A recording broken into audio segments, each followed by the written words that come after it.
I like to start this video off of saying, yeah, speedy boy, speedy boy. Hey, set.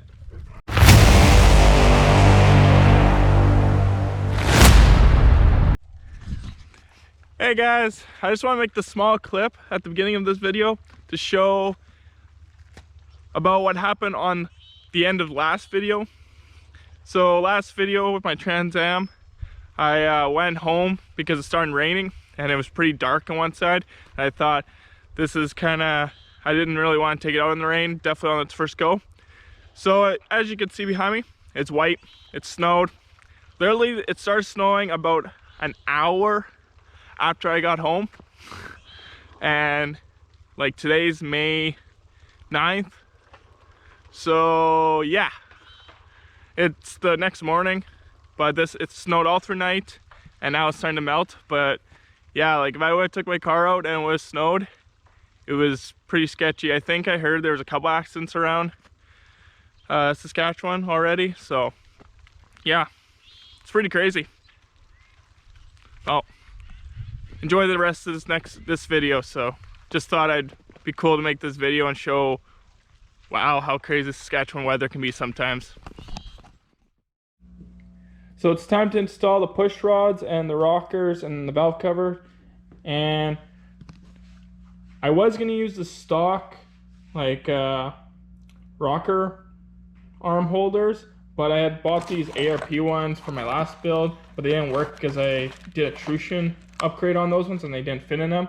But on this one I'm not going to do the upgrade until later on when I do the springs. Like I got the springs, the pack 12/16s or pack 18s, can't remember, for the turbo cam I had bought for this engine, but because we're going to do just NA for now just to get it kind of like running, I'll change them out later. And then yeah, we'll get to installing the rocker arms, push rods, and the bolts. So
Okay, so we got the rockers on, the rocker holders, and the ARP stud holders installed. Now it's time to crank it over and do the top dead center, so then we can torque them at 220, or not 220, 22 foot-pounds, and then get them all seated up and everything. So we'll get around to doing that.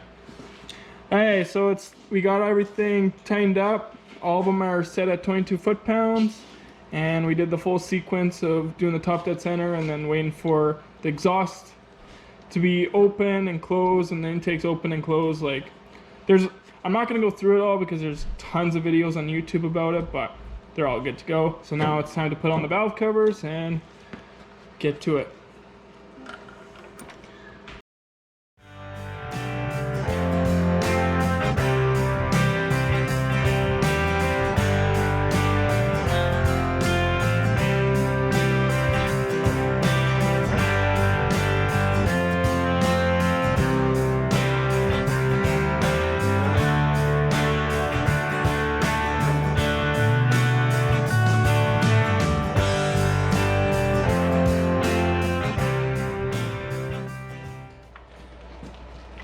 Okay, so it's time to install the truck intake.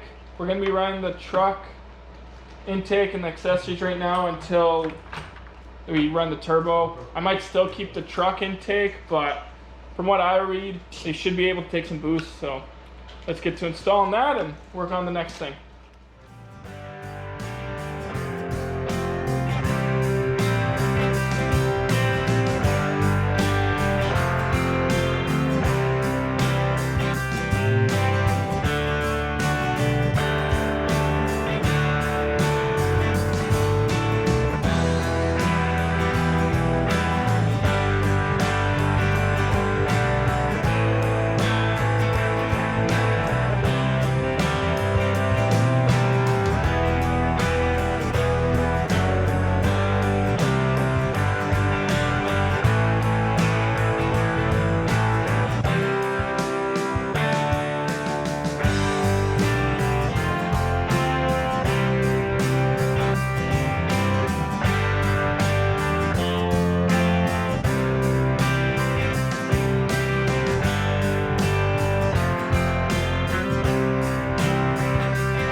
Hey, so we got the intake all installed and torqued on because of my little brother wanting to be all fancy and get it all up to torque. But you know, for me, I'd be just as good as I can with my hand.